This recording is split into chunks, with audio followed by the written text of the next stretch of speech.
Hello and welcome back to another video.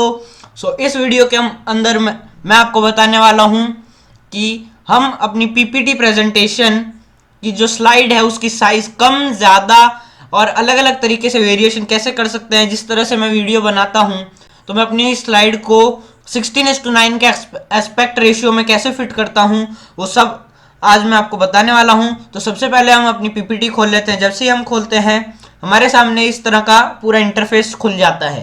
4:3 के ratio में ये स्लाइड अभी हमारे सामने है। अब इस स्लाइड को अगर हम प्रेजेंट करेंगे तो कुछ इस तरह का जो है आपके सामने सीन आएगा।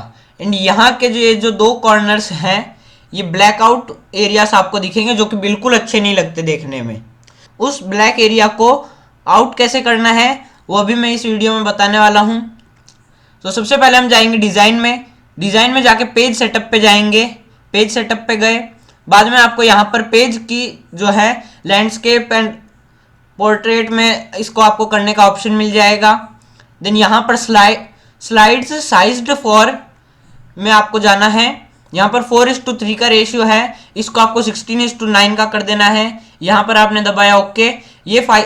ये अब आपकी स्लाइड जो है ये 16:9 के रेशियो में हो चुके हैं। जब मैं इस प्रेजेंट करूँगा तो वो और अब आप देख सकते हैं ये ब्लैक एरियाज यहाँ के दोनों आउट हो चुके हैं। तो इस तरह से आप जो है अपनी पीपीटीज को और भी अच्छा दिखा सकते हैं।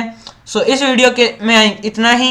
अगली वीडियो में हम देखेंगे कि हम अपने पीपीटी की स्लाइड को एक ग्रेडियंट फिनिश या फिर उसके अंदर पैटर्न कैसे ऐड कर सकते हैं। तो वो देखने के लिए इस चैनल को अभी के भी सब्सक्राइब करें।